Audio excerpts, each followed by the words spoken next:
Bismillahirrahmanirrahim. Assalamualaikum warahmatullahi wabarakatuh. Perkenalkan, saya Arya Lukman Hakim dari SI23F. Kali ini saya akan mempresentasikan tugas UI UX, yaitu tentang pembuatan aplikasi. Aplikasi yang dibutuhkan di era digital sekarang sangatlah banyak. Namun yang sangat kondisional dan berguna bagi masyarakat itu yang memiliki efisiensi yang baik. Untuk latar belakang, di bagian 1 ada perkembangan teknologi, yang dimana perkembangan teknologi mempengaruhi semua aspek kehidupan. Kemudian di bagian kedua, kebutuhan masyarakat akan kemudahan, kecepatan, dan efisiensi meningkat. Lalu di bagian ketiga, aplikasi digital menjadi solusi utama dalam kehidupan sehari-hari. Aplikasi yang saya usulkan adalah SafeSpace, di mana aplikasi ini adalah aplikasi digital yang mengasut untuk mendeskripsikan mental, karena ini adalah aplikasi konseling mental. Aplikasi ini menyediakan layanan konseling psikolog secara online, kemudian terhubung langsung dengan profesional dan fitur-fitur journaling harian lainnya. Alasan kenapa saya mengambil aplikasi ini, karena yang pertama itu adalah lonjakan masalah kesehatan mental, di mana tekanan akademik dan sosial media berdampak besar sehingga banyak sekali korban bunuh diri di Indonesia ataupun yang mengalami stres berlebihan sehingga pada akhirnya tidak mendapatkan treatment yang baik gitu, karena tidak adanya konseling, kemudian tidak memiliki privacy, karena kurangnya akses psikolog juga di banyak daerah, serta tenaga profesional masih minim, sehingga aplikasi digital ini harus disediakan.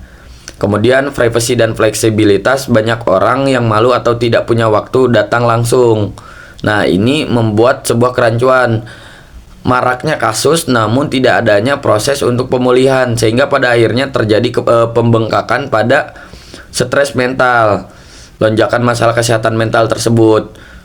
Nah, bukti dan data yang saya dapatkan, saya mengambil riset dan data WHO 2023, 1 dari 4 orang mengalami gangguan mental dalam hidupnya. Kemudian kata data 2022, 60% responden muda Indonesia merasa stres berat. Namun, hanya 10% yang konsultasi ke profesional atau psikolog. Lalu yang ketiga, tren aplikasi seperti Relief dan Mindtera meningkatkan penggunaannya hingga 200% sejak 2020. Ini berarti membuktikan bahwasannya aplikasi digital konseling mental ini sangat dibutuhkan. Dengan kasus daripada identifikasi yang sudah saya jelaskan, dengan meningkatnya juga pengguna aplikasi seperti Relief, bahwa aplikasi digital ini sangat dibutuhkan, sehingga pada akhirnya saya menyediakan SafeSpace, yang dimana fiturnya itu ada konsultasi video, audio, chat dengan psikolog langsung. Lalu ada mood tracker dan jurnal harian, kemudian ada artikel dan podcast edukasi, lalu ada ruang komunitas anonim, dan remedial untuk self-care. Nah, untuk yang bagian pertama itu ada konsultasi via video, chat, dan audio. Nah, ini sepertinya seperti gambaran nantinya aplikasinya seperti apa, dan ini hanya untuk gambaran saja, di mana di SafeSpace ini tetap membutuhkan login dan membutuhkan verifikasi. Lalu di menu awal itu akan ada beberapa hiasan, sehingga muncullah nanti konsultasi, yang dimana ada video, chat, dan audio. Lalu di sini ada mood tracker. Nah, ini juga masih seperti masih gambaran, di mana mood tracker ini menggambarkan suasana hati. Lalu ketika sang pengguna aplikasi memberikan emot atau gambaran untuk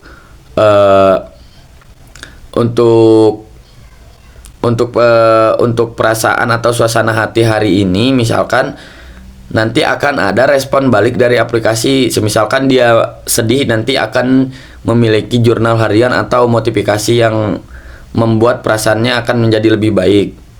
Kemudian di sini ada jurnal harian, di mana semua keresahan bisa disimpan di jurnal sehingga bisa dituliskan di aplikasi ini. Dan ini juga masih gambaran. Kemudian di artikel dan podcast itu ada tertera podcast yang direkomendasikan, artikel yang direkomendasikan, sehingga pada akhirnya bisa dibaca dan bisa didengarkan.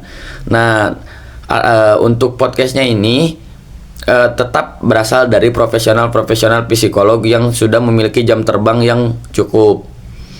Lalu ada ruang komunitas anonim di mana pesan dapat dimodernisasi dan kita harus bersikap baik dan hormat sesama. Nah, ini pesan ini bisa dibalas oleh siapa saja, tapi tidak mengetahui yang mengirimkannya itu siapa, tapi bisa ditanggapi oleh siapa saja, sehingga pada akhirnya privasi kita tetap terjaga, namun isi kepala kita bisa keluar gitu, sehingga tidak ada keresahan mental. Kemudian ini adalah reminder untuk self care, di mana ini adalah setelan pengingat harian untuk ingat self care kita. Nah, ini bisa di setel ke jam ataupun ke hari apa, dan ini hanya masih gambaran. Nah, begini adalah bentuk akhirnya. Lalu untuk target pengguna adalah mahasiswa dan pelajar, di mana ini sangat banyak sekali Gen Z yang mempermasalahkan tentang kesehatan mental. Lalu yang kedua ada pekerja kantoran, di mana tekanan waktu, tekanan lingkungan membuat mereka sedikit frustasi sehingga harus adanya aplikasi ini. Lalu remaja dan dewasa muda usia 15 sampai 35 tahun. Nah, ini adalah targetnya. Untuk kesimpulan, SafeSpace menjawab kebutuhan nyata di zaman sekarang berdasarkan data dan tren penggunaan, relevan untuk dijadikan proyek mockup UI UX karena tantangannya kompleks dan berdampak luas.